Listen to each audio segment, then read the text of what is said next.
ಕಳೆದ ಬಿಜೆಪಿ ಸರ್ಕಾರದ ಬುಡವನ್ನೇ ಅಲುಗಾಡಿಸಿದ್ದ commission bomb ಅಂದರೆ ರಾಜ್ಯ ಗುತ್ತಿಗೆದಾರರ ಸಂಘ 40% ಕಮಿಷನ್ ತಗೋತಾರೆ ಅಂತ ಒಂದು ಬಾಂಬ್ ಸಿಡಿಸಿದ್ರಲ್ಲ, ಅದು ಬಿಜೆಪಿ ಬುಡವನ್ನೇ ಅಲುಗಾಡಿಸಿತ್ತು. ಈಗ ಕಾಂಗ್ರೆಸ್ ಬುಡಕ್ಕೂ ಬಂದಿದೆ. ಬಾಕಿ ಇರುವ 33,000 ಕೋಟಿ ಹಣ ಬಿಡುಗಡೆಗೆ ಇವತ್ತು ದಿಢೀರ್ ಸುದ್ದಿಗೋಷ್ಠಿ ನಡೆಸಿದ ಗುತ್ತಿಗೆದಾರರ ಸಂಘ ಸರ್ಕಾರಕ್ಕೆ ಡೆಡ್ಲೈನ್ ವಿಧಿಸಿ ಹೊಸ ಬಾಂಬ್ ಅನ್ನು ಸಿಡಿಸಿದೆ. ಮುಂದಿನ ಡಿಸೆಂಬರ್ ಒಳಗೆ ಬಾಕಿ ಹಣವನ್ನು ಬಿಡುಗಡೆ ಮಾಡದೇ ಇದ್ದರೆ ಎಲ್ಲ ಸತ್ಯವನ್ನು ಬಹಿರಂಗ ಮಾಡೋದಾಗಿ ಎಚ್ಚರಿಕೆ ಕೊಟ್ಟಿದೆ. ನಾವು ಎಲ್ಲವನ್ನು ಬಹಿರಂಗಪಡಿಸಿದ್ರೆ ಮುಖ್ಯಮಂತ್ರಿಗಳೇ ಮುಂದೆ ಕಷ್ಟವಾಗಲಿದೆ ಅಂತಲೂ ಎಚ್ಚರಿಕೆಯನ್ನು ನೀಡಿದೆ. ಈ ಸರ್ಕಾರದಲ್ಲಿ ಕಮಿಷನ್ ಇಲ್ಲ ಅಂತ ನಾನು ಹೇಳಲ್ಲ, ಎಷ್ಟು ಕಮಿಷನ್ ಅನ್ನೋದನ್ನೂ ಬಾಯ್ಬಿಡಲ್ಲ. ಡಿಸೆಂಬರ್ನೊಳಗೆ ಹಣ ಬಿಡುಗಡೆ ಆಗದಿದ್ದರೆ AICC ನಾಯಕ ರಾಹುಲ್ ಗಾಂಧಿಯನ್ನು ಭೇಟಿಯಾಗಿ ಎಲ್ಲ ಮಾಹಿತಿಯನ್ನು ನೀಡೋದಾಗಿ ಗುತ್ತಿಗೆದಾರರ ಸಂಘದ ಅಧ್ಯಕ್ಷ ಮಂಜುನಾಥ್ ಧಮಕಿ ಹಾಕಿದ್ದಾರೆ. ದೀಪಾವಳಿ ಹಬ್ಬದ ಹೊತ್ತಲ್ಲಿ ನಾವು ಕದ್ದು ಮುಚ್ಚಿ ಓಡಾಡುವ ಪರಿಸ್ಥಿತಿ ಬಂದಿದೆ ಅಂತ ದೂರಿದ್ದಾರೆ. ಇನ್ನು ಕೆಲವು ಸಚಿವರ ಇಲಾಖೆ ವಿರುದ್ಧವೂ ಭ್ರಷ್ಟಾಚಾರದ ಆರೋಪ ಕೇಳಿಬಂದಿದೆ. ಇನ್ನು ಸಿದ್ದರಾಮಯ್ಯ ಸರ್ಕಾರದ ವಿರುದ್ಧ ಗುತ್ತಿಗೆದಾರರ ಸಂಘದ ಆರೋಪಗಳೇನು, ಏನು ಇವತ್ತು ಪ್ರೆಸ್ ಮೀಟ್ನಲ್ಲಿ ಆರೋಪಗಳನ್ನು ಮಾಡಿದ್ರು ಅಂತಕ್ಕಂಥದ್ದನ್ನು ಮೊದಲಿಗೆ ನಾವೀಗ ನೋಡ್ಬೋಣ. ಗುತ್ತಿಗೆದಾರರ ಸಂಘದ ಆರೋಪಗಳಿದು. ಗುತ್ತಿಗೆದಾರರ ಸಂಘಕ್ಕೆ 33,000 ಕೋಟಿಯಷ್ಟು ಬರಬೇಕಿದೆ, ಅದನ್ನ ಬಾಕಿ ಉಳಿಸ್ಕೊಂಡಿದೆ. ಅದು ಕೇವಲ ಕಾಂಗ್ರೆಸ್ ಸರ್ಕಾರ ಅಲ್ಲ, ಹಿಂದಿನ ಸರ್ಕಾರವೂ ಕೂಡ ಅದನ್ನ ಬಾಕಿ ಉಳಿಸ್ಕೊಂಡಿದೆ. ಅದನ್ನ ಈಗ ಇವರು ಕೊಡಬೇಕು ಅನ್ನೋದು ಇವರ ವಾದ. DKC ನೀರಾವರಿ ಇಲಾಖೆ ಏನಿದೆ ಅದರಲ್ಲೂ ಕೂಡ 12,000 ಕೋಟಿಯಷ್ಟು ಬಾಕಿಯನ್ನ ಉಳಿಸ್ಕೊಂಡಿದ್ದಾರೆ.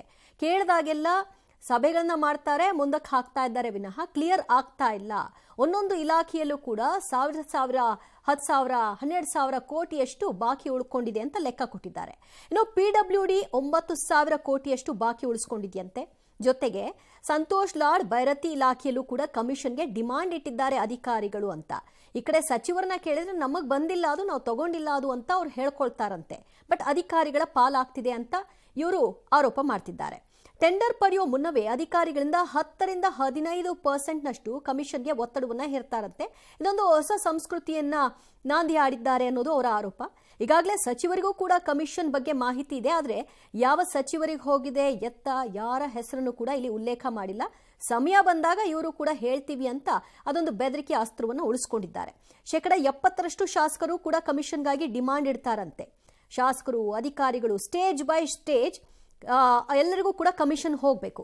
ಹೊರ ರಾಜ್ಯದವರಿಗೆ ಅನುಕೂಲ ಮಾಡಿಕೊಡೋ ಸಲುವಾಗಿ ಪ್ಯಾಕೇಜ್ ಟೆಂಡರ್ ಅಂದ್ರೆ ದೊಡ್ಡ ಮೊತ್ತದ ಟೆಂಡರ್ಗಳನ್ನ ಕರೆಯಲಾಗುತ್ತಂತೆ. 38 ಕೋಟಿ ಪ್ರಾಜೆಕ್ಟ್ ಒಟ್ಟಿಗೆ ಮಾಡಿಕೊಡ್ತಾರೆ. ಈ ಮೂಲಕವಾಗಿ ಸಣ್ಣ ಮತ್ತು ಮಧ್ಯಮ ಗುತ್ತಿಗೆದಾರರೇನಿದ್ದಾರೆ ಅವರಿಗೆ ಬಹಳ ಅನ್ಯಾಯ ಆಗ್ತಾ ಇದೆ. ರಾಜ್ಯ ಸರ್ಕಾರ ಬೇರೆಯವರಿಗೆ ಅನುಕೂಲ ಮಾಡುವಂತಹ ವ್ಯವಸ್ಥೆ ಮಾಡ್ತಾ ಇದೆ ಅನ್ನೋದು ಇವರ ಮತ್ತೊಂದು ಆರೋಪ. 32,000 ಕೋಟಿಗೆ ಬಂದಿದ್ದಾರೆ. ಹಳೆ ವರ್ಕ್ಸ್ ಹೊಸ ವರ್ಕ್ಸ್ ಬ್ಯಾಲೆನ್ಸ್ ಮೇಲೆ ಬಂದಿದೆ. CM ಕರೆದು ಹೇಳ್ತೀನಿ ಅಂತ ಹೇಳಿದ್ದಾರೆ. DCM ಸಾಹೇಬರು ಸಹ ಒಂದು 33,000 ಕೋಟಿ ಒಂದ್ ಸ್ಟೆಚ್ ಅಲ್ಲಿ ಕೊಡ್ತೀನಿ ಅಂತ ಹೇಳಿದ್ದಾರೆ. ಮೀಟಿಂಗ್ ಕರೀಲಿಲ್ಲ, ನಮ್ಮ ಪ್ರಾಬ್ಲಮ್ ಈಡೇರ್ಲಿಲ್ಲ ಅಂದ್ರೆ ಮಾನ್ಯ ಮುಖ್ಯಮಂತ್ರಿಗಳು ಇನ್ನೊಂದು ಹೇಳ್ತೀವಿ, ನಮಗೆ ಬಾಯ್ ಬಿಡೋವರೆಗೂ ನೀವು ನಮ್ಮ ತಾಳ್ಮೆ ಪರೀಕ್ಷೆ ಮಾಡಬೇಡಿ, ನಾವು ಬಾಯ್ ಬಿಟ್ರೆ ಕಷ್ಟ ಆಗುತ್ತೆ. ರಾಹುಲ್ ಗಾಂಧಿ ಅವರಿಗೆ ಕಂಪ್ಲೇಂಟ್ ಮಾಡೋದಕ್ಕೆ ಡಿಸೆಂಬರ್ ಫಸ್ಟ್ ವೀಕ್ ಅಲ್ಲಿ ಈ ಕೆಲಸ ನಾವು ಮಾಡ್ತೀವಿ. ಸರ್ಕಾರ ಬಂದ ಮೇಲೆ ಲಂಚ ತಗೊಳ್ತಿದಾರ ತಗೋತಿಲ್ವಾ? ಸರ್ ಇಲ್ಲ ಅಂತ ಹೇಳ್ತಿಲ್ಲ, ನಾವು ತಗೊಂತೀರಾ ನಿಜ.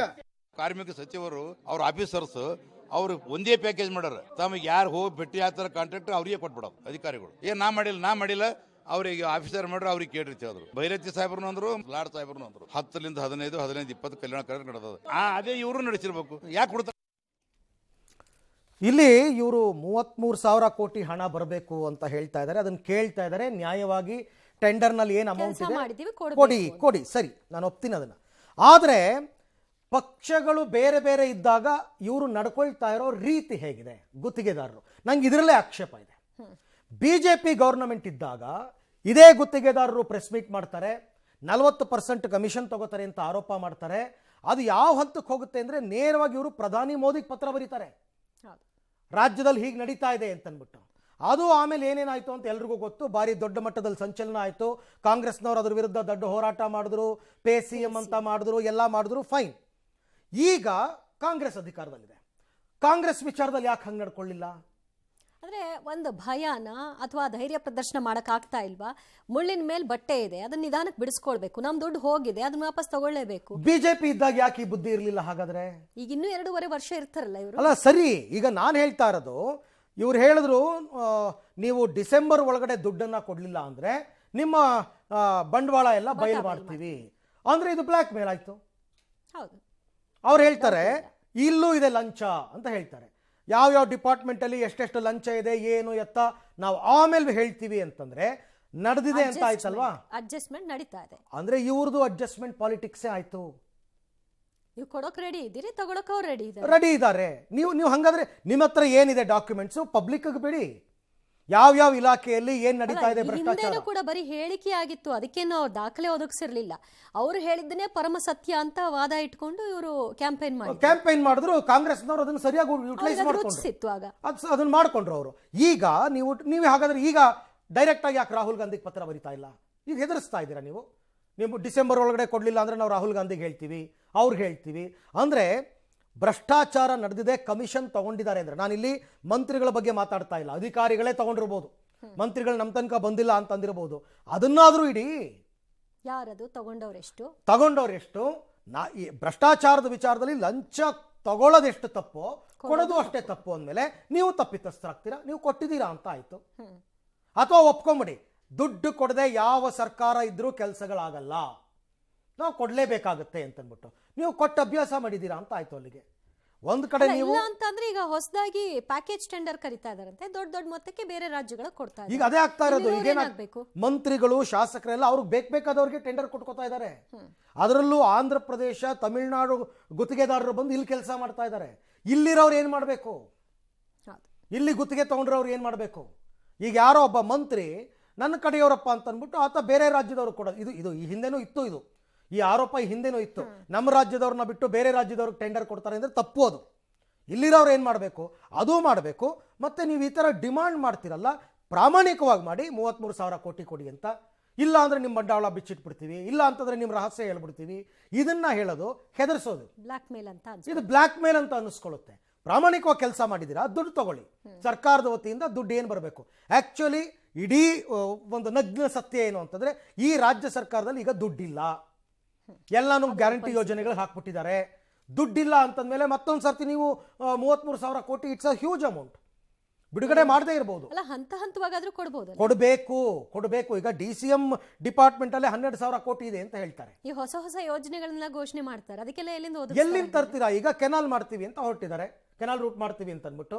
ಅಥವಾ ನಮ್ಮ ಈ ಸುರಂಗ ಮಾರ್ಗದ ವಿಚಾರಕ್ಕೆ ಎಲ್ಲದಕ್ಕೂ ನೀವು ಪ್ರಾಜೆಕ್ಟ್ ಮಾಡ್ತಾ ಇದ್ದೀರಾ, ಹಾಗೆ ಹೀಗೆ. ಬಟ್ ದುಡ್ಡೆಲ್ಲಿ ತರ್ತೀರಾ? ದುಡ್ಡಿಲ್ಲ ಅಂತಂದಾಗ ಅದ್ರ ಒತ್ತಡ ಯಾರ ಮೇಲೆ ಆಗುತ್ತೆ ಗೊತ್ತಾ? ಕೆಲಸ ಮಾಡ್ರಿ ನೀವು, ಆಮೇಲೆ ಕೊಡ್ತೀವಿ, ರಿಲೀಸ್ ಮಾಡ್ತೀವಿ ಅಂತ ಗುತ್ತಿಗೆದಾರರ ಹತ್ರ ಕೆಲಸ ಮಾಡಿಸ್ತಾರೆ. ಆಬ್ವಿಯಸ್ ಆಗಿ ಇದೇನಾಗುತ್ತೆ, ಕೆಲಸ ನಿಂತು ಹೋಗುತ್ತೆ, ಮತ್ತೆ ವಾಪಸ್ ಅದು ಜನರಿಗೆ ಸಮಸ್ಯೆ ಆಗುತ್ತೆ. ಖಂಡಿತ ಪ್ರಾಜೆಕ್ಟ್ ಇದು ಎಸ್ಟಿಮೇಷನ್ ಏನಿರುತ್ತೆ ಅದು ಜಾಸ್ತಿ ಆಗುತ್ತೆ. ಈಗ ಇವ್ರು ಹೇಳ್ತಾರೆ ದೀಪಾವಳಿ ಟೈಮಲ್ಲಿ ನಾವು ಕದ್ದು ಮುಚ್ಚಿ ಓಡಾಡೋ ಪರಿಸ್ಥಿತಿ ಬಂದಿದೆ ಅಂದ್ರೆ ನಾವು ಕೊಡಬೇಕಾದ್ರೂ ದುಡ್ಡು ಕೊಡಕ್ ಆಗ್ತಿಲ್ಲ ಅಂತ ಇವರ ಸಹಾಯಕತೆ. ಇದೆಲ್ಲ ಹಬ್ಬಗಳ ಟೈಮಲ್ಲಿ ರಿಲೀಸ್ ಆಗ್ತಾ ಇತ್ತು, ಆಗಿಲ್ಲ ಅಂತಂದ್ಬಿಟ್ಟು. ಸೊ ಹಾಗಾಗಿ ರಾಜ್ಯ ಸರ್ಕಾರ ಈ ವಿಚಾರದಲ್ಲಿ ನೀವು ಗುತ್ತಿಗೆದಾರರಿಗೆ ಕೊಡಲೇಬೇಕಾಗುತ್ತೆ. ನಾಳೆ ದಿನ ನೀವು ಹೆಂಗೆ ಅವರು ಕಳಪೆ ಕಾಮಗಾರಿ ಮಾಡಿದ ತಕ್ಷಣ ಬ್ಲ್ಯಾಕ್ ಲಿಸ್ಟಿಗೆ ಸೇರಿಸ್ತೀರಲ್ವಾ, ಅದೇ ದಾರ್ಷ್ಟ್ಯತೆಯನ್ನ ದುಡ್ಡು ಬಿಡುಗಡೆ ಮಾಡೋದ್ರಲ್ಲೂ ತೋರಿಸಿ ಅವ್ರಿಗೆ ಅನುಕೂಲ ಮಾಡಿ. ಅಯ್ಯೋ ರಾಮ, ಹಂಗಂದ್ರೆ ಬರೀ ಕೆಲಸ ಮಾಡಿ ಅಂತೀರಾ? ಹಂಗ್ ಮಾಡಕ್ ಆಗಲ್ಲ. ಇನ್ನು ನೋಡಿ, ತಮ್ಮ ಸರ್ಕಾರದ ವಿರುದ್ಧ ಎದುರಾಗಿರ್ತಕ್ಕಂಥ ಕಮಿಷನ್ ಬಾಂಬ್ಗೆ ಮುಖ್ಯಮಂತ್ರಿ ಸಿದ್ದರಾಮಯ್ಯನವರು ತಿರುಗೇಟನ್ನ ಕೊಟ್ಟಿದ್ದಾರೆ. ಈ ವಿಚಾರದಲ್ಲಿ ಗುತ್ತಿಗೆದಾರರ ಕೈಯಲ್ಲಿ ಇದನ್ನ ಯಾರೋ ಹೇಳಿಸ್ತಾ ಇದ್ದಾರೆ, ಇದು ಸತ್ಯವಾಗಿದ್ರೆ ಕೋರ್ಟ್ ಹೋಗ್ಲಿ ಅಂತ ಹೇಳಿದ್ದಾರೆ. ಸಿಎಂ ಹೇಳಿಕೆಗೆ ತಿರುಗೇಟು ಕೊಟ್ಟಿರೋ ಗುತ್ತಿಗೆದಾರರ ಸಂಘ ನಾವ್ಯಾಕೆ ಕೋರ್ಟ್ಗೆ ಹೋಗಬೇಕು ಅಂತ ಪ್ರಶ್ನೆ ಮಾಡಿದ್ದಾರೆ. ಇನ್ನು ವಸತಿ ಇಲಾಖೆಯ ಟೆಂಡರ್ ಟೆಕ್ನಿಕಲ್ ಕಮಿಟಿಯಲ್ಲಿ ಲೋಕಾಯುಕ್ತದ ಕೇಸಲ್ಲಿ ಸಿಲುಕಿರುವ ಅಧಿಕಾರಿಯನ್ನು ನಿಯೋಜನೆ ಮಾಡಲಾಗಿದೆ ಅನ್ನೋ ಆರೋಪಕ್ಕೆ ಜಮೀರ್ ಅವರು ಸ್ಪಷ್ಟನೆ ಕೊಟ್ಟಿದ್ದಾರೆ. ಈ ಹಿಂದೆನೂ ಬಾಲರಾಜ್ ವಸತಿ ಇಲಾಖೆಯ ಬೋರ್ಡ್ನಲ್ಲಿದ್ದರು. ಮನೆ ಹಂಚಿಕೆ ಪ್ರಕ್ರಿಯೆ ಗೊತ್ತಿದ್ರಿಂದ ಸಿಎಂ ಹೇಳಿ ನಾನೇ 1 ವರ್ಷ ಎಕ್ಸ್ಟೆಂಡ್ ಮಾಡಿಸಿದ್ದೆ, ಈ ವಾರ ಅವ್ರನ್ನ ತೆಗೆದು ಬಿಡ್ತೀನಿ, ಮುಗೀತು ಹೇಳಿದ್ದಾರೆ. ಈಗ ಬೆಂಗಳೂರಿಗೆ ಗುತ್ತಿಗೆದಾರರ ಸಂಘದ ಅಧ್ಯಕ್ಷ ಮಂಜುನಾಥ್ ಮತ್ತೆ ಕಾಂಗ್ರೆಸ್ ಸರ್ಕಾರದಲ್ಲೂ ಕಮಿಷನ್ ತಗೊಳ್ಳುವಂತ ಕೆಲಸ ಆಗ್ತಾರೆ ಎಂದು ಆರೋಪ ಮಾಡಿದ್ದಾರೆ. ಗುತ್ತಿಗೆದಾರರ ಸಂಘದ ಅಧ್ಯಕ್ಷ ಅದೆಂತ ಹೇಳಿ ಕೋರ್ಟ್ಗೆ ಹೋಗ್ಲಿ. ಪದೇ ಈ ರೀತಿ ಆರೋಪಗಳನ್ನು ಮಾಡಿಸ್ತಾ ಇದ್ದಾರೆ. ನಮ್ಮ ರಾಜ್ಯದ ದೊರೆ ಅವರು ನಾವು ಮಾಡಿರ್ತಕ್ಕಂಥ ಕೂಲಿ ಕೊಡಲಿ ಅಷ್ಟೇ. ಅದು ನಾವೇ ಕೋರ್ಟಿಗೆ ಹೋಗೋಣ? ನಾವು ಕೋರ್ಟಿಗೆ ಹೋಗೋದಿಲ್ಲ. ನಾವೇನು ಆರೋಪ ಮಾಡಿಲ್ವಲ್ಲ. ನಾವು ಸಂಬಳ ಕೊಡಿ, ನಾವು ಮಾಡಿರೋದು ಕೂಲಿ ಕೊಡಿ, ನಾವು ಮಾಡಿರೋ ಕೆಲಸದ್ದು ಪೇಮೆಂಟ್ ಬಿಲ್ ಕೊಡಿ ಅಂತ ಕೇಳ್ತಿದೀವಿ ಅಷ್ಟೇ. ನಾವು ಯಾರ ಪಾರ್ಟಿನಲ್ಲ, ಯಾರ ಮಾತಾ ಕೇಳೋ ಅಂತಾರಲ್ಲ. ನಾವು ಬಡವರು, ನಾವು ಅಮಾಯಕರು, ನಾವು ಗುತ್ತಿಗೆದಾರರು, ನಮಗೆ ಪೇಮೆಂಟ್ ಕೊಡಿ ಅಷ್ಟೇ ಸಾಕು. ಬಾಲರಾಜ್ ಅವರು ಆ ಬೋರ್ಡಲ್ಲೇ ಇದ್ದವರು. ಈ ಮನೆಗಳು ಮಾಹಿತಿ ಅವ್ರ 100% ಮಾಹಿತಿ ಬಾಲರಾಜ್ ತವ ಇತ್ತು. ಆ ಬೋರ್ಡಲ್ಲಿ ಅವರು ಇದ್ದಿದ್ದು. ಸ್ವಲ್ಪ ಈ ಮನೆಗಳು ಕಂಪ್ಲೀಟ್ ಆಗಬೇಕಂತ ಕಾರಣಕ್ಕೆ ಏನು ಮಾಡಿದೆ, 1 ವರ್ಷ ಮನೆ ಮುಖ್ಯಮಂತ್ರಿಗಳು ಎಕ್ಸ್ಟೆಂಡ್ ಮಾಡಿದೆ. ಈ ವಾರದಲ್ಲಿ ಅವ್ರು ತೆಗಿತಾ ಇದ್ದೀವಿ. ಮುಖ್ಯಮಂತ್ರಿಗಳು ಹೇಳ್ತಾರೆ ಯಾರೋ ಹೇಳ್ಸಿದ್ದು ಅಂತ. ಸರಿ ಆಯ್ತು, ಯಾರೋ ಹೇಳ್ಸಿದ್ದು ಅಂತಾನೆ ಇಟ್ಕೊಳ್ಳ. ಹಾಗಾದ್ರೆ ಆ ಟೈಮ್ನಲ್ಲಿ ಇವ್ರು ಹೇಳ್ಸಿದ್ದು ಅನ್ಬೇಕಾ? ಖಂಡಿತ ಅದನ್ನ ಹೇಳಬೇಕು ಬಿಜೆಪಿ ಅವರು. ಅವಾಗ ನೀವು ಕಾಂಗ್ರೆಸ್ನವ್ರು ಹೇಳ್ಸಿದ್ರಿ ಅಂತನ್ಬಿಟ್ಟು. ಈಗ ಸಿದ್ದರಾಮಯ್ಯನವರು ಕೋರ್ಟ್ಗೆ ಹೋಗಿ ಅಂತಂದ್ರು. ಕೋರ್ಟ್ಗೆ ಹೋಗೋದಲ್ಲಪ್ಪ, ಪ್ರಾಮಾಣಿಕವಾಗಿ ಕೆಲಸ ಮಾಡೋದಕ್ಕೆ ದುಡ್ಡು ಕೊಡಿ. ಆಮೇಲೆ ಕೋರ್ಟ್ಗೆ ತಾನೇ ಯಾವ ಇದ್ರಲ್ಲಿ ಹೋಗ್ತಾರೆ? ಹೆಂಗ್ ಹೋಗ್ತಾರೆ? ಈಗ ಗುತ್ತಿಗೆದಾರರ ಹತ್ರ ಅವ್ರ ಹತ್ರ ಬಿಲ್ ಬಾಕಿ ಇರೋದು ದಾಖಲೆಗಳು ಇರುತ್ತವಲ್ವ, ಬಿಲ್ ಇನ್ನೊಂದು ಪ್ರೆಸ್ ಮೀಟ್ ಮಾಡಿಬಿಟ್ಟು ಇಡೀ ಎಲ್ಲನೂ ನಾವು ಇಂತಿಂತ ಕಡೆ ಇಷ್ಟಿಷ್ಟು ಕೆಲಸ ಮಾಡಿದೀವಿ, ಇಷ್ಟಿಷ್ಟು ನಮಗೆ ಬ್ಯಾಲೆನ್ಸ್ ಇದೆ. ಹಳೆ ಸರ್ಕಾರದ್ದಾಗಿದ್ರು ಈ ಸರ್ಕಾರ ಕೊಡಬೇಕು, ಅದು ಬಿಜೆಪಿ ಅವ್ರದ್ದು ನಾವು ಕೊಡಲ್ಲ ಅಂತ ಅಂದ್ಬಿಟ್ಟು ಹಂಗೆ ಬರಲ್ಲ. ಇದು ರಾಜ್ಯ ಸರ್ಕಾರದ ಕೆಲಸ, ಬಿಜೆಪಿ ಕಾಂಗ್ರೆಸ್ ಅನ್ನೋ ಲೆಕ್ಕ ಬರಲ್ಲ. ಇದು ಕೊಡಬೇಕು. ನೀವು ಪ್ರಾಮಾಣಿಕವಾಗಿ ಇದ್ದಿದ್ರೆ, ಏನೋ ಕೆಲಸ ಮಾಡಿದ್ದು ನಿಮ್ಮ ಹತ್ರ ಲೆಕ್ಕ ಇದ್ರೆ ಇಡಿ ಇನ್ನೊಂದು ಪ್ರೆಸ್ ಮೀಟಲ್ಲಿ. ಅವಾಗ ಏನು ಹೇಳ್ತಾರೆ ಸಿದ್ದರಾಮಯ್ಯ, ಆಗ್ಲೂ ಕೋರ್ಟ್ಗೆ ಹೋಗಿ ಅಂತಾರ? ಹೇಳಿಸಿದ್ದಾರೆ ಅಂತಕ್ಕಂಥ ಆರೋಪಕ್ಕೆ ಅದು ಬಿಜೆಪಿ ಅವ್ರು ಹೇಳ್ಬೇಕು. ಇವ್ರು ಆರೋಪ ಮಾಡ್ತಿರೋದು ಬಿಜೆಪಿ ಅವ್ರು ಹೇಳಿಸಿದ್ದಾರೆ ಅಂತ. ಅದು ಹೆಂಗಾಗ್ಬಿಡುತ್ತೆ? ಆಗ ಬಿಜೆಪಿ ಅವ್ರ ಮೇಲೆ ಇವ್ರು 40% ಕಮಿಷನ್ ತಗೊಂಡಾಗ ಅವ್ರ ಮೇಲೆ ಆರೋಪ ಬಂದಾಗ ಅವತ್ತು ತುಟಿ ಬಿಚ್ಚಲಿಲ್ಲ, ಇವತ್ತು ತುಟಿ ಬಿಚ್ಚಿಲ್ಲ. ಈ ಬಿಜೆಪಿ ಅವ್ರು ಮಾತಾಡಿ, ಬಿಜೆಪಿ ಅವ್ರು ಹೇಳಿ. ಇವಾಗ ಅವ್ರು ಮಾತಾಡ್ಬೇಕು. ಹಾಕಿದ್ರಲ್ಲಪ್ಪ ಎಲ್ಲ ಕಡೆ ಸೀಲು, ಪೇಸಿಎಂ ಅಂತ. ಅವಾಗ್ಲೂ ಮಾತಾಡ್ಲಿಲ್ಲ ಇವರು ಸರಿಯಾಗಿ. ಈಗ ವಿರೋಧ ಪಕ್ಷದಲ್ಲಿ ಕೂರಿಸಿದ್ದಾರೆ, ಈಗಲೂ ಮಾತಾಡ್ತಾ ಇಲ್ಲ. ಹೆಂಗ್ ಲೆಕ್ಕಾಚಾರ ಅದು? ಈಗ ಹೇಳಿ, ಹೇಳಿಸಿದ್ದಾರೆ ಅಂತ ಯಾವ ಆಧಾರದ ಹೇಳಿದ್ರು ಮುಖ್ಯಮಂತ್ರಿಗಳು? ಕೊಡಿ ದಾಖಲೆನ. ನೀವು ಸೈಲೆಂಟ್ ಆಗಿ ಕೂತಿದ್ರೆ ಅದೇನಾಗ್ಬಿಡುತ್ತೆ ಗೊತ್ತಾ? ಕೆಲವೊಂದು ಸರ್ತಿ ಮೌನಂ ಸಮ್ಮತಿ ಲಕ್ಷಣ ಬಂದಂಗೆ ಆಗ್ಬಿಡುತ್ತೆ. ನೀವು ಮೌನವಾಗಿದ್ದಷ್ಟು ಅವರು ಡಿ ಕೆ ಶಿವಕುಮಾರ್, ಸಿದ್ದರಾಮಯ್ಯನವರು ನಿಮ್ಮ ಮೇಲೆ ಮುಗಿ ಬೀಳ್ತಾನೆ ಇರ್ತಾರೆ, ನೀವು ಸುಮ್ಮನೆ ಇರ್ತೀರಾ. ಅವಾಗ ಜನಕ್ಕೆ ಈ ಬಾಲರಾಜ್ ಅವ್ರದ್ದು ಒಂದು ಹೇಳ್ತಾರೆ, ಹಿಂದೆನೆ ಅವ್ರ ಮೇಲೆ ಆರೋಪ ಬಂದಿತ್ತು, ಇವ್ರು ಅವ್ರನ್ನ ಕಂಟಿನ್ಯೂ ಮಾಡ್ಕೊಂಡು ಕೆಲಸ ಗೊತ್ತಿತ್ತು ಅಂತ, ಕೆಲಸನೂ ಗೊತ್ತು ತಿನ್ನಕ್ಕೂ ಗೊತ್ತು ಅಂತ ಉಳಿಸ್ಕೊಂಡ್ಬಿಟ್ರೆ ಹೆಂಗದು? ಖಂಡಿತ ಅದಕ್ಕೆ ಉತ್ತರ ಕೊಡ್ಬೇಕಲ್ಲ. ನೋಡಿ, ಈಗ ಪ್ರಶ್ನೆ ಬಂದ್ಮೇಲೆ ಈ ವಾರದಲ್ಲಿ ತೆಗೆದ್ಬಿಡ್ತೀನಿ. ಇಷ್ಟೇ ಯಾವ ಸರ್ಕಾರ ಇದ್ರೂ ಇಷ್ಟೇ ಅಡ್ಜಸ್ಟ್ಮೆಂಟ್ ಪಾಲಿಟಿಕ್ಸ್. ಪಾರ್ಟಿಗಳ ಮಧ್ಯದಲ್ಲಿ ಮಾತ್ರ ಅಲ್ಲ, ಅಧಿಕಾರಿಗಳು, ಸರ್ಕಾರಿ ಅಧಿಕಾರಿಗಳು ಮತ್ತು ಪಕ್ಷಗಳ ನಡುವೆ ನಡೆಯುತ್ತೆ. ಈ ಪಕ್ಷ ಇದ್ದಾಗ ಆಯಕಟ್ಟಿನ ಪ್ರದೇಶದಲ್ಲಿ ಇದ್ದಂತಹ ಅಧಿಕಾರಿ ಅವನನ್ನು ಉಳಿಸ್ಕೋತಾರೆ ನೆಕ್ಸ್ಟ್ ಟೈಮು. ಯಾಕೆ ಅಂದ್ರೆ ಯಾರಿಗೆ ಎಲ್ಲವೂ ಚೆನ್ನಾಗಿ ಗೊತ್ತಿರುತ್ತೆ, ಇನ್ಫಾರ್ಮೇಶನ್ ಬೇಕು ಅಂತವ್ರ ಕೆಲಸ ಸಲೀಸಾಗಿ ಮಾಡ್ಕೊಂಡು ಹೋಗ್ತಾರೆ. ಅಷ್ಟೇ ವಿಚಾರ. ಜೀನಿ ಸ್ಲಿಮ್ ರೆಫರ್ ಮಾಡ್ಬೇಕಾದ್ರೆ ಕಾರಣ ಏನಂದ್ರೆ ವೇಟ್ ಲಾಸ್ ಸಲುವಾಗಿ ನನ್ ಬಾಳ ಜನ ಕೇಳಿದ್ರು. ಫಸ್ಟ್ ನಾನ್ ತಗೊಂಡು ನನಗೆ ರಿಸಲ್ಟ್ ಬಂದ್ಮೇಲೆ ಆಮೇಲೆ ನಾನು ಜೀನಿ ಸ್ಲಿಮ್ ಇನ್ನೊಬ್ಬರಿಗೆ ಪ್ರಿಪೇರ್ ಮಾಡಿದ್ದೆ. ಸುಸ್ತಾಗೋದು ಕಡಿಮೆ ಆಯ್ತು, ವೀಕ್ನೆಸ್ ಅದು ಏನೂ ಇಲ್ಲ, ಪೂರಾ ಹೆಲ್ದಿ ಅದೇನಿ. ವೇಟ್ ಜಾಸ್ತಿ ಇರೋರಲ್ಲಿ ಏನೇ ಡೌಟ್ ಇಲ್ಲದೆ 100% ಬಳಸಬಹುದು. ಪ್ರತಿದಿನ ನಮ್ಮ ಜೀನಿ ಸ್ಲಿಮ್ ನ ಯೂಸ್ ಮಾಡಿ ಯಾವುದೇ ಸೈಡ್ ಎಫೆಕ್ಟ್ ಇಲ್ದಂಗೆ ನೀವು ಸಣ್ಣ ಆಗ್ತೀರಾ. ಇನ್ನು RSS ಕಾರ್ಯಕ್ರಮದಲ್ಲಿ ಸರ್ಕಾರಿ ಅಧಿಕಾರಿಗಳು ಭಾಗಿಯಾದ್ರೆ ಕಠಿಣ ಕ್ರಮ ಕೈಗೊಳ್ಳಬೇಕು ಅಂತ ಸಚಿವ ಪ್ರಿಯಾಂಕ್ ಖರ್ಗೆ ನಿನ್ನೆ ಅಷ್ಟೇ ಮುಖ್ಯಮಂತ್ರಿ ಸಿದ್ದರಾಮಯ್ಯನವರಿಗೆ ಒಂದು ಪತ್ರವನ್ನು ಬರೆದಿದ್ರು. ಈ ಪತ್ರದ ಬೆನ್ನಲ್ಲೇ RSS ಪಥಸಂಚಲನದಲ್ಲಿ ಭಾಗಿಯಾದಂತಹ ಆರೋಪದಲ್ಲಿ ಲಿಂಗಸುಗೂರಿನ ಗ್ರಾಮ ಪಂಚಾಯಿತಿ PDO ಪ್ರವೀಣ್ ಕುಮಾರ್ ಅಮಾನತು ಮಾಡಲಾಗಿದೆ. ಅಮಾನತುಗೊಂಡಂತಹ PDO ಪ್ರವೀಣ್ ಕುಮಾರ್ ಲಿಂಗಸುಗೂರು ಬಿಜೆಪಿ ಶಾಸಕ ಮಾನಪ್ಪ ವಜ್ಜಲ್ ಆಪ್ತ ಸಹಾಯಕರು ಕೂಡ ಆಗಿದ್ದಾರೆ. ಮೊನ್ನೆ ಲಿಂಗಸುಗೂರು ಪಟ್ಟಣದಲ್ಲಿ ನಡೆದಂತಹ RSS ಪಥಸಂಚಲನದಲ್ಲಿ ಪ್ರವೀಣ್ ಕುಮಾರ್ ಭಾಗಿಯಾಗಿದ್ರು.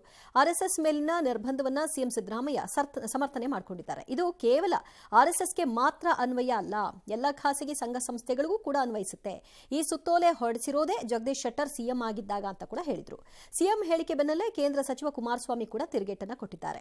RSS ನಿಷೇಧ ಮಾಡೋಕೆ ಯಾರಿಂದಲೂ ಆಗಲ್ಲ, ನೆಹರು ಕೈಯಲ್ಲೇ ಆಗಿಲ್ಲ, ಸಿದ್ದರಾಮಯ್ಯ ಕೈಯಲ್ಲಿ ಆಗುತ್ತಾ ಅನ್ನೋದು ಅವ್ರ ಪ್ರಶ್ನೆ. ಇನ್ನು 23ನೇ ತಾರೀಕು ಕಲಬುರಗಿಯಲ್ಲಿ RSS ಪಥಸಂಚಲನ ಹಮ್ಮಿಕೊಂಡಿದೆ. ಇದಕ್ಕೆ ಕೌಂಟರ್ ಕೊಟ್ಟಿರುವ ಸಚಿವ ಪ್ರಿಯಾಂಕ್ ಖರ್ಗೆ ಎಲ್ಲಾ ಬಿಜೆಪಿಗರ ಮಕ್ಕಳು ಗೋರಕ್ಷಕರಾಗಿ ಗಣ ವೇಷ ಧರಿಸಿ ಸಾರ್ವಜನಿಕವಾಗಿ ಗೋಮೂತ್ರ ಕುಡಿರಿ, ಆಮೇಲೆ ನಾನ್ ಮಾತಾಡೋದನ್ನ ನಿಲ್ಲಿಸ್ತೀನಿ, ನನ್ನ ಬಾಯಿ ಮುಚ್ಚಿಸಬೇಕು ಅಂದ್ರೆ ಬಿಜೆಪಿಯವರು ನಿಮ್ಮ ಮಕ್ಕಳೆಲ್ಲರೂ ಕೂಡ ಶಾಖೆಗೆ ಸೇರಿಸಿ ಅಂತ ಸವಾಲೊಡ್ಡಿದ್ದಾರೆ. ಇನ್ನು ಪ್ರಿಯಾಂಕ್ ಖರ್ಗೆಗೆ ಬೆದರಿಕೆ ಹಾಕಿದ್ದು RSS ಯುವಕ ಅಂತ RSSನ ಕೇಶವ ಕೃಪಾಕ್ಕೆ ಮುತ್ತಿಗೆ ಹಾಕಲು ಕಾಂಗ್ರೆಸ್ ಯುವ ಮೋರ್ಚಾದ ಕಾರ್ಯಕರ್ತರು ಮುಂದಾಗಿದ್ರು. ಅವರನ್ನ ಪೊಲೀಸರು ಬಂಧನಕ್ಕೊಳಪಡಿಸಿದ್ರು. ಈ ಮಧ್ಯೆ ಸರ್ಕಾರಿ ಜಾಗಗಳಲ್ಲಿ ನಮಾಜ್ ಮಾಡಲು ಅವಕಾಶ ಕೊಡಬಾರದು ಅಂತ ಶಾಸಕ ಬಸನಗೌಡ ಪಾಟೀಲ್ ಯತ್ನಾಳ್ ಸಿಎಂಗೊಂದು ಪತ್ರ ಬರೆದಿದ್ದಾರೆ. ಬರೀ RSS ಅಂತ ಅಲ್ಲ, ಎನಿ ಆರ್ಗನೈಸೇಷನ್ ಎಲ್ರಿಗೂ ಅಪ್ಲೈ ಆಗುತ್ತೆ. ಸರ್ಕಾರಿ ಶಾಲೆಗಳಲ್ಲಿ, ಆಟದ ಮೈದಾನಗಳಲ್ಲಿ, ಪಾರ್ಕ್ಗಳಲ್ಲಿ, ಗೌರ್ಮೆಂಟ್ ಜಾಗಗಳಲ್ಲಿ, ಏಡೆಡ್ ಸ್ಕೂಲ್ಗಳಲ್ಲಿ ಅಲ್ಲಿ ಕೂಡ ಮಾಡಬಾರ್ದು ಅಂತ ಮಾಡಿದ್ದೀವಿ. ಅವ್ರ ಕಾಲದಲ್ಲೇ ಚೀಫ್ ಮಿನಿಸ್ಟರ್ ಇರುವಾಗ ಅವರೇ ಮಾಡಿದ್ದು. ಎಲ್ಲ ಬಿಜೆಪಿ ನಾಯಕರ ಮಕ್ಕಳು ಗೋರಕ್ಷಕರಾಗಿ ಗಣವೇಷ ಧರಿಸಿ ಗೌಮೂತ್ರವನ್ನ ಪಬ್ಲಿಕ್ ಆಗಿ ಕುಡೀರಿ, ಆಮೇಲೆ ನಾನು ಮಾತಾಡೋದು ನಿಲ್ಲಿಸ್ತೀನಿ. ನನ್ನ ಬಾಯನ್ನು ಮುಚ್ಚಿಸ್ಬೇಕಂದ್ರೆ ಎಲ್ಲ ಬಿಜೆಪಿ ನಾಯಕರ ಮಕ್ಕಳು ಶಾಖೆಗೆ ದಾಖಲಾಗ್ರಿ. ಸರ್ಕಾರಿ ಶಾಲೆ, ಸರ್ಕಾರಿ ಮೈದಾನ, ಸರ್ಕಾರಿ ಅನುದಾನಿತ ಸಂಸ್ಥೆಗಳಲ್ಲಿ ಇರ್ಬೋದು, ಪಬ್ಲಿಕ್ ಪ್ಲೇಸಸಲ್ಲಿ ಇರ್ಬೋದು, ಸಾರ್ವಜನಿಕ ಉದ್ಯಾನವನಗಳಲ್ಲಿರ್ಬೋದು, ಯಾವ ರೀತಿ ನಡ್ಕೋಬೇಕು ಅಂದ್ಬಿಟ್ಟು ನಾವು ತರ್ತಾ ಇದ್ದೀವಿ. ಅದು ನಿಮಗೆ ಇಷ್ಟ ಇಲ್ಲ ಅಂದರೆ ಪಾಲನೆ ಮಾಡಬೇಡಿ, ಪಾಲನೆ ಮಾಡಿಲ್ಲ ಅಂದರೆ ಕಾನೂನು ಪ್ರಕಾರ ಏನು ಕ್ರಮ ತಗೋಬೇಕೋ ತಗೋತೀವಿ. RSS ಅವ್ರಿಗೇನು ಬ್ಯಾನ್ ಮಾಡೋಕ್ಕಾಗಿಲ್ಲ, ಬ್ಯಾನ್ ಮಾಡೋಕ್ಕಾಗೋದು ಇಲ್ಲ. ಇದೆಲ್ಲ ಯಾತಕ್ಕೆ ಇದನ್ನ ಈ ವಿಷಯಗಳ ಪ್ರಾಮುಖ್ಯತೆ ಕೊಟ್ಟಿದ್ದಾರೆ? ಮಹಾತ್ಮ ಗಾಂಧೀಜಿ ಅವರನ್ನ ಗೋಡ್ಸೆ ಗುಂಡಿಟ್ಟು ಕೊಂದಾಗಲೇ ಬ್ಯಾನ್ ಮಾಡಿದ್ರು. ಇದೇನೇ ಇರೋರೆ ಆ ಬ್ಯಾನ್ನ ವಾಪಸ್ ತಗೊಳ್ಳಿಲ್ವಾ? ಕಾಂಗ್ರೆಸ್ ಸರ್ಕಾರ ಇದ್ದಾಗಲೇ ಅವ್ರಿಗಿಂತಲೂ ಕರೆಗೆ ಸಿದ್ದರಾಮಯ್ಯನ. ಮೊದಲನೇದಾಗಿ ಈ ಪ್ರವೀಣ್ ಕುಮಾರ್ ಇದಾರಲ್ಲ, PDO ಸಸ್ಪೆಂಡ್ ಆಗಿದಾರಲ್ಲ, ಇವರು ಮಾನಪ್ಪ ವಜ್ಜಲ್ ಆಪ್ತ ಸಹಾಯಕರು ಹೆಂಗಾಗ್ತಾರೆ? ಆಪ್ತ ಸಹಾಯಕರು ಅಂತಂದರೆ PA ಹೌದು ಅಲ್ವಾ? ಇವ್ರು ಗೌರ್ನಮೆಂಟ್ ಎಂಪ್ಲಾಯಿ. ಇವರು ಗೌರ್ನಮೆಂಟ್ ಎಂಪ್ಲಾಯಿ ಮಾನಪ್ಪ ವಜ್ಜಲ್ಗೆ PA ಹೆಂಗಾಗ್ತಾರೆ? ಅಥವಾ ಆಪ್ತರು ಇರಬೇಕು ಅನ್ಸುತ್ತೆ, ಅಥವಾ ಆಪ್ತ ಸಹಾಯಕರಾಗಿದ್ರೆ ಅಲ್ಲೇ ತಪ್ಪಾಗುತ್ತೆ. ಹೌದು. ಒಬ್ಬ ಸರ್ಕಾರಿ ನೌಕರ ಒಬ್ಬ ರಾಜಕೀಯ ವ್ಯಕ್ತಿಗೆ PA ಆಗೋದು ಹೆಂಗಾಗುತ್ತೆ? ಆಗಲ್ಲ. ಸರ್ಕಾರದಿಂದ ನೇಮಕ ಆಗಿರೋದಲ್ಲ ಅದು. ಒಂದು. ಎರಡನೇದು, ಆಯ್ತು ಪ್ರವೀಣ್ ಕುಮಾರ್ನ ಈಗ ಅಮಾನತು ಮಾಡಿದ್ದೀರಾ. ಒಂದು ವೇಳೆ ಪ್ರವೀಣ್ ಕುಮಾರ್ ಏನಾದರೂ ಕೋರ್ಟ್ಗೆ ಹೋದರೆ ಈ ವಿಚಾರವಾಗಿ ನಿಲ್ಲಲ್ಲ ಇದು ಅಂತ ನನ್ನ ವಾದ. ಯಾಕಂದ್ರೆ ಅದು ರಾಜಕೀಯ ಪಕ್ಷ ಅಲ್ಲ. ಈ ಹಿಂದೆ ಹೋಗಿದ್ದಾರೆ ಬೇರೆ ರಾಜ್ಯಗಳಲ್ಲಿ. ನಿಜ. ಈ ಹಿಂದೆ ಇದೇ ರೀತಿ ಬೇರೆ ರಾಜ್ಯದಲ್ಲಿ ಹೋಗಿ ಕೋರ್ಟ್ ಆದೇಶ ಇದೆ. RSS ಒಂದು ರಾಜಕೀಯ ಪಕ್ಷ ಅಲ್ಲ, ರಾಜಕೀಯ ಸಂಘಟನೆ ಅಲ್ಲ. ರಾಜಕೀಯ ಸಂಘಟನೆ ಅಲ್ಲ ಅಂದಾಗ ನೀವು ಅಲ್ಲಿಗೆ ಮೆಂಬರ್ ಆಗ್ಬೋದು. ಈ ಒಂದು ಗೌರ್ನಮೆಂಟ್ ಎಂಪ್ಲಾಯಿ, ನೀವು ಗೌರ್ನಮೆಂಟ್ ಎಂಪ್ಲಾಯ್ ಆಗಿದ್ರು ಆಗಿರ್ಬೋದು ಅಂತ ಕೇಸ್ ವಜಾ ಮಾಡಿದ್ದಾರೆ. ಈಗ ಅವ್ರಿಗೆ ಅದು ಅವಕಾಶ ಇದೆ, ಅವ್ರು ಮಾಡ್ಕೋಬಹುದು, ಅವ್ರು ಏನ್ ಬೇಕಾದ್ರೂ ಮಾಡ್ಕೊಳ್ಳಿ. ಬಟ್ ಸರ್ಕಾರ ಇದೆ, ಇಷ್ಟೆಲ್ಲ ಹೋರಾಟ ಮಾಡಿದ್ದಾರೆ ಪ್ರಿಯಾಂಕ ಖರ್ಗೆ, ಇಷ್ಟು ಮಾತ್ರದ ಕ್ರಮ ತಗೊಳ್ಳಿಲ್ಲ ಅಂತಂದ್ರೆ ಹೆಂಗೆ? ತಗೊಂಡಿದೀವಿ ಅಂತ ತೋರಿಸ್ಕೋಬೇಕು, ತಗೊಂಡಿದ್ದಾರೆ, ಈಗ ಅವ್ರನ್ನ ಮಾಡಿದ. ಅದು ಏನು ಯಾವ ಡಿಪಾರ್ಟ್ಮೆಂಟ್ ಇಂದ? ಇಲಾಖೆಯಲ್ಲಿ ಪ್ರಿಯಾಂಕ್ ಖರ್ಗೆ ಇಲಾಖೆ, ಅದು ಪಂಚಾಯತ್ ರಾಜ್ ಇಲಾಖೆಗೆ ಬರುತ್ತೆ, RDPR ನಲ್ಲೇ ಬರುತ್ತೆ. ಮಾಡ್ಕೊಂಡಿದ್ದಾರೆ, ಮಾಡಲಿ. ಇನ್ನು ಜಗದೀಶ್ ಶೆಟ್ಟರ್ ಅವರು CM ಆಗಿದ್ದಾಗ ಹೊರಡಿಸಿರೋ ಆದೇಶ ಇರ್ಬೋದು. ಇವಾಗ ಏನ್ ಆದೇಶ ಇದೆ ಅದ್ರ ಪ್ರಕಾರ ನಾವು ನಡ್ಕೊತೀವಿ. ಪಾಟೀಲ್ ಹೇಳುವಾಗ ಅದು ಗೊತ್ತಿಲ್ಲ ಅಂತ ಹೇಳ್ಬಿಟ್ಟು ನಾವು ಮಾಡಿದೀವಿ ಅಂತ ಹೇಳಿದ್ರು. ಇವತ್ತು ನೋಡಿದ್ರೆ ಹಳೆ ಅವಾಗೆಲ್ಲ ಸ್ವಲ್ಪ ಅವ್ರಿಗೆ ಮಾಹಿತಿ ಕೊರತೆ ಇತ್ತು ಅಂತ ಅನ್ಸುತ್ತೆ, ಆಗ್ಲಿ ಅಂತ ಹೇಳಿದ್ದಾರೆ. ಇನ್ನು RSS ಪಥಸಂಚಲನ ಹಂಚ್ಕೊಂಡಿದ್ದಾರೆ. ನನಗೆ ಪ್ರಿಯಾಂಕ್ ಖರ್ಗೆ ಅವರು ಅವತ್ತಿಂದ ಏನ್ ಕನ್ವೆ ಮಾಡೋದಕ್ಕೆ ಹೊರಟಿದ್ದಾರೆ ಅಂತ ನನಗೆ ಗೊತ್ತಾಗ್ತಾ ಇಲ್ಲ. ಅಲ್ಲ, ಕಾಂಗ್ರೆಸ್ ನಲ್ಲಿ ಪ್ರಬಲವಾಗಿ RSS ನ ವಿರೋಧ ಮಾಡುವಂತಹ ಏಕೈಕ ನಾಯಕ ನಾನಿದ್ದೀನಿ ಅಂತ ಆಯ್ತು, ಅದನ್ನು ಅನ್ನಿಸ್ಕೊಂಡ್ಬಿಟ್ಟಿದ್ದೀರಪ್ಪ. ಮಾತೆತ್ತಿದ್ರೆ BJP ನಾಯಕರ ಮಕ್ಕಳು ಮೂತ್ರ ಕುಡಿರಿ, BJP ನಾಯಕರ ಮಕ್ಕಳು ನೀವು ಗಣವೇಶಧಾರಿಯಾಗಿ ಶಾಖೆಗೆ ಹೋಗಿ, ಅವ್ರು ಶಾಖೆಗೆ ಹೋಗ್ತಾರೋ ಬಿಡ್ತಾರೋ ಮತ್ತೊಂದು ಅದು ಮಾಡಿದ್ರೆ ನಾನು ಮಾತಾಡೋದು ನಿಲ್ಲಿಸ್ತೀನಿ ಅಂದ್ರೆ ಏನರ್ಥ? ಈಗ ಇವ್ರು ಹೇಳ್ತಾ ಇರೋದು ಕೆಳವರ್ಗದ ಜನರನ್ನೆಲ್ಲಾರನ್ನೂ RSS ಅವ್ರು ಸೆಳ್ಕೊತಾ ಇದ್ದಾರೆ, ರಾಜಕಾರಣಿಗಳ ಮಕ್ಕಳು ಬರ್ತಿಲ್ಲ ಅಂತ. ಅವ್ರನ್ನ ಯಾರು ಕರೆದಿಲ್ಲ, ಅವ್ರಿಗೆ ಯಾರು ಆಹ್ವಾನ ಕೊಟ್ಟಿಲ್ಲ, ಅವರು ಸ್ವಯಂ ಪ್ರೇರಣೆಯಿಂದ ಹೋಗಿರೋದು. ಯಾರನ್ನೂ ಬಲವಂತವಾಗಿ RSSಗೆ ಯಾರನ್ನೂ ಸೇರಿಸಿಲ್ಲ. ನೀವು ಹೋಗಿ ಹೋಗಿ ಈ ಬಲವಂತ ಮತಾಂತರ ಮಾಡೋದನ್ನು ಕೇಳಿದ್ದೀನಿ ನಾನು. RSSಗೆ ಬಲವಂತವಾಗಿ ಹೋಗಿ ದಬ್ಬೋದನ್ನು ನಾನು ಎಲ್ಲೂ ನೋಡಿಲ್ಲ. ಸ್ವಪ್ರೇರಣೆಯಿಂದ ಹೋಗಿದ್ದಾರೆ ಅವರು, ಹೋಗಿರ್ಬೋದು. ಯಾಕೀಗ ಯಡಿಯೂರಪ್ಪನವರು RSS ಅಲ್ಲಿ ಇದ್ರು, ಈಗ ವಿಜೇಂದ್ರ ಇಲ್ವಾ? ಈಗ ಮೊನ್ನೆ ಅವ್ರು ಪಥಸಂಚಲನಕ್ಕೆ ಹೋಗ್ಲಿಲ್ವಾ? ಇದ್ದಾರೆ. ಈಶ್ವರಪ್ಪ RSS ನಲ್ಲಿ ಇದ್ರು, ಅವ್ರ ಮಗನು RSS ನಲ್ಲಿ ಇದ್ದಾರೆ, ಗುರುತಿಸ್ಕೊಂಡಿದ್ದಾರೆ. ಆದ್ರೆ ನೀವು ಸಾರ್ವಜನಿಕವಾಗಿ ಗೋಮೂತ್ರ ಕುಡೀರಿ, ಹಾಗೆ ಮಾಡಿ ಹೀಗೆ ಮಾಡಿ, ಅದ್ ಯಾಕೆ ಹೇಳ್ತಾ ಇದ್ದಾರೆ ಅಂತ ನನಗೆ ಅರ್ಥ ಆಗ್ತಿಲ್ಲ. RSS ಜಪ ಮಾಡೋದ್ರ ಬದಲಾಗಿ ಇಲಾಖೆಯಲ್ಲಿ ಏನ್ ಕೆಲಸ ಆಗ್ಬೇಕು ನೋಡಿ. ಎಲ್ಲರೂ ಪ್ರಶ್ನೆ ಮಾಡ್ತಾ ಇದ್ದಾರೆ. ಅದ್ಭುತವಾದ ಕೈಗಾರಿಕೆಗಳು, IT-BT ಕೈಗಾರಿಕೆಗಳು ಬೆಂಗಳೂರು ಬಿಟ್ಟು ಹೋಗ್ತಾ ಇವೆ. ಗೂಗಲ್ ನಂತ ಸಂಸ್ಥೆ ಹೋಗಿದೆ, ಬಿಟ್ಟೋಗಿದೆ. ಅದನ್ನ ಡೈವರ್ಟ್ ಮಾಡೋದಕ್ಕೆ ಇವರು RSS ಅನ್ಕೊಂಡು ಕೂತಿದ್ದಾರೆ ಅಂತನ್ಬಿಟ್ಟು ಇರ್ಬೋದು. ಬಟ್ ಯತ್ನಾಳ್ ನಡೆ ನನಗೆ ಯಾಕೋ ಸರಿ ಅಂತ ಅನ್ನಿಸ್ತು. ನಮಾಜ್ಗೆ ಅವಕಾಶ ಕೊಡಬೇಡಿ. ನೀವು ಇಲ್ಲಿ RSSಗೆ ನಿರ್ಬಂಧಗಳನ್ನ ಹೇರೋದೇ ಆದರೆ ಧಾರ್ಮಿಕ ವಿಚಾರಗಳ ಬಗ್ಗೆ ಅಂತ ನೀವು ಸ್ಟ್ರೆಸ್ ಮಾಡಿ ಹೇಳಿರೋದ್ರಿಂದ ನಮಾಜು ಧಾರ್ಮಿಕ ವಿಚಾರಣೆ, ಅದು ಕೊಡಬೇಡಿ. ನೋಡೋಣ ತಗೋತಾರ ನಿರ್ಧಾರ. ಆಯಾ ಪಕ್ಷಗಳು ಬಂದಾಗ ಅವ್ರವ್ರಿಗೆ ಬೇಕಾದಾಗ ಮಾಡ್ಕೋತಾರೆ. ಆಯ್ತು, ನೀವು ಹೇಳಿ, ಎಲ್ರಿಗೂ ನ್ಯಾಯ ಒಂದೇ, ಅವ್ರಿಗಿಲ್ಲ ಅಂದಮೇಲೆ ಇವ್ರಿಗೂ ಇಲ್ಲ, ಆಯ್ತಾ? ಮಾಡಿ, ಗುಡ್. ನೋಡೋಣ ಏನು ಕ್ರಮ ತಗೋತಾರೆ ಅಂತ. ಇನ್ನು ರಾಜ್ಯ ರಾಜಕೀಯದಲ್ಲಿ ನವೆಂಬರ್ ಕ್ರಾಂತಿಯ ಚರ್ಚೆ ನಡೀತಾನೇ ಇದೆ. ಪವರ್ ಶೇರಿಂಗು, ಸಂಪುಟ ಪುನರ್ರಚನೆ ಸೇರಿ ಹಲವಾರು ಮಾತುಗಳು ಕೇಳಿಬರ್ತಾ ಇವೆ. ಬಿಹಾರ ವಿಧಾನಸಭಾ ಎಲೆಕ್ಷನ್ ಮುಗಿದ ಮೇಲೆ ಕಾಂಗ್ರೆಸ್ ಹೈಕಮಾಂಡ್ ಸಂಧಾನ ಸೂತ್ರಕ್ಕೆ ಮುಂದಾಗೋ ಸಾಧ್ಯತೆಗಳಿದೆಯಂತೆ. ಮುಖ್ಯಮಂತ್ರಿ ಸಿದ್ದರಾಮಯ್ಯ ಹಾಗೂ ಉಪಮುಖ್ಯಮಂತ್ರಿ DK ಶಿವಕುಮಾರ್ ಇಬ್ಬರೂ ಒಪ್ಪಿದ ಪಕ್ಷದಲ್ಲಿ ಸಂಪುಟ ಪುನರ್ರಚನೆ ಮಾಡೋ ಸಾಧ್ಯತೆಗಳಿದೆ. ಸುಮಾರು 17ರಿಂದ 18 ಸಚಿವರನ್ನು ಸಂಪುಟದಿಂದ ಕೈಬಿಟ್ಟು ಪ್ರಾದೇಶಿಕ ಸಮಾನತೆ, ಹಿರಿಯರ ಶಾಸಕರ ಹಿರಿತನ, ಜಾತಿ ಲೆಕ್ಕಾಚಾರ, ಸ್ಥಳೀಯ ನಾಯಕತ್ವ ಎಲ್ಲವನ್ನೂ ಪರಿಗಣಿಸಿ ಹಿರಿಯ ಶಾಸಕರಿಗೆ ಆದ್ಯತೆ ಕೊಡೋ ಸಾಧ್ಯತೆಗಳಿದೆ. ಇನ್ನು ಸಚಿವ ಜಮೀರ್ ಅಹಮದ್ ದಿಢೀರನೆ ಪದತ್ಯಾಗದ ಮಾತಾಡಿದ್ದಾರೆ. 2.5 ವರ್ಷ ಹೈಕಮಾಂಡ್ ಅವಕಾಶ ಕೊಟ್ಟಿದೆ, ಬೇರೆಯವ್ರಿಗೆ ಅವಕಾಶ ಕೊಟ್ಟರೆ ಖುಷಿಯಾಗಿ ಬಿಟ್ಕೊಡ್ತೀನಿ ಅಂತ ಹೇಳಿದ್ದಾರೆ. ಇನ್ನೊಂದು ಕಡೆ ನವೆಂಬರ್ನಲ್ಲಿ ಯಾವ ಕ್ರಾಂತಿನೂ ಇಲ್ಲ, ಭ್ರಾಂತಿನೂ ಇಲ್ಲ ಅಂತ ಸಿದ್ದರಾಮಯ್ಯನವರು ಹೇಳಿದ್ದಾರೆ. ನೀವು ಕೇಳ್ತೀರಿ, ಅವ್ರಿಗೂ ಕೆಲಸ ಇಲ್ಲ, ಕ್ರಾಂತಿ ಆಗುತ್ತೆ, ಕ್ರಾಂತಿನೂ ಆಗಲ್ಲ, ಭ್ರಾಂತಿನೂ ಆಗಲ್ಲ. ಮನೆ ಸಿದ್ದರಾಮಯ್ಯ ಮುಖ್ಯಮಂತ್ರಿ ಕುರ್ಚಿ ಖಾಲಿ ಇಲ್ಲ. ಈ 5 ವರ್ಷ ಮನೆ ಸಿದ್ದರಾಮಯ್ಯ ಅವರು ಮುಖ್ಯಮಂತ್ರಿಯಾಗಿ ಮುಂದುವರಿದ್ದಾರೆ. ಅವ್ರನ್ನ ಬದಲಾವಣೆ ಮಾಡಬೇಕಾದ್ರೆ ನೀವು ಮಾಡೋಕ್ಕೆ ಸಾಧ್ಯ ಆಗಲ್ಲ. ಹೈಕಮಾಂಡ್ 2.5 ವರ್ಷ ನನಗೂ ಅವಕಾಶ ಕೊಟ್ಟಿದ್ದು, ನಾನು ಬದಲಾವಣೆ ಮಾಡಿ ಬೇರೆಯವ್ರು ಕೊಟ್ಟರೆ ಖುಷಿಯಾಗಿ ನಾನು ಇದು ಮಾಡ್ತೀನಿ. ನಾನು ಅಲ್ಲ, ಇವ್ರು ಯಾರು ಏನು ಮಾತನಾಡಿದ್ರು, ಏನು ಮಾಡಬೇಕು ಅನ್ನೋದನ್ನು high command, Siddaramaiah, D K Shivakumar ಎಲ್ರಿಗೂ ಗೊತ್ತಿದೆ. ಅವ್ರು ಅದು ಏನು ಅಂತ ಬಿಟ್ಕೊಡ್ತಾ ಇಲ್ಲ ಅಷ್ಟೇ.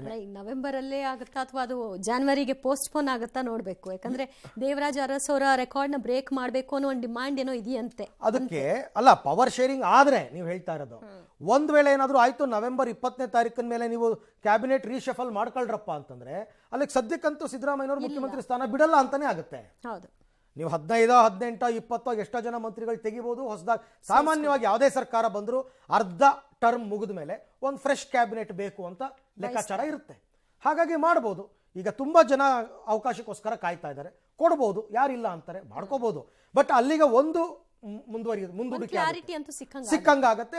ದೇವರಾಜ್ ಅರಸ್ ಅವರು ದಾಖಲೆ ಅವರು ಮುರಿತಾರೆ ಅಂತಂದ್ಬಿಟ್ಟು ಡಿ ಕೆ ಶಿವಕುಮಾರ್ ಅವರು ಒಪ್ಪಬೇಕು, ಅದಕ್ಕೆ ಅವ್ರನ್ನ ಕಾಯಬೇಕು, ಎಲ್ಲ ಆಗಬೇಕು. ಆಮೇಲೆ ಇನ್ನೊಂದು ವಿಶೇಷ ಇದರಲ್ಲಿ ಹೇಳ್ಬಿಡ್ತೀನಿ ನಾನು ನೋಡಿ. ಪದತ್ಯಾಗದ ಮಾತನ್ನ ದಿನೇಶ್ ಗುಂಡೂರಾವ್ ಆಡಿದ್ರು, ಪದತ್ಯಾಗದ ಮಾತನ್ನ ಮುನಿಯಪ್ಪನವ್ರು ಆಡಿದ್ರು, ಪದತ್ಯಾಗದ ಮಾತನ್ನ ಜಮೀರ್ ಆಡಿದ್ದಾರೆ. ಅಲ್ಲ, ಏನೋ ಒಂದು ಬಿಟ್ಕೊಡ್ತೀವಿ ಅಂತ ಅಂದ್ಬಿಟ್ಟು ಒಟ್ನಲ್ಲಿ ನಾವು ಬಿಡಕ್ಕೆ ರೆಡಿ ಇದೀವಿ ಅಂತ. ಇವ್ರಿಗೆ ಏನಾದ್ರು ಸೂಚನೆ ಬಂದಿದೆಯಾ ಅಂತ ಅದಕ್ಕೆ ಇನ್ ಕೆಲವರು ಎಲ್ಲರೂ ಮಾತಾಡಿಲ್ಲ, ಯಾರು ಮಾತಾಡಿಲ್ಲ. ಸತೀಶ್ ಜಾರಕಿಹೊಳಿ ಮಾತಾಡಿದಾರ, ಮಾದೇವಪ್ಪನವ್ರು ಮಾತಾಡಿದಾರ? ಇಲ್ಲ. ಹಾಗಾಗಿ ಬೆಂಕಿ ಇಲ್ಲದೆ ಹೊಗೆ ಆಡಲ್ಲ. ಏನೋ ನಡೀತಾ ಇದೆ, ಅದು ಏನಾಗುತ್ತೆ ಅಂತಕ್ಕಂಥದ್ದು ನೋಡೋಣ.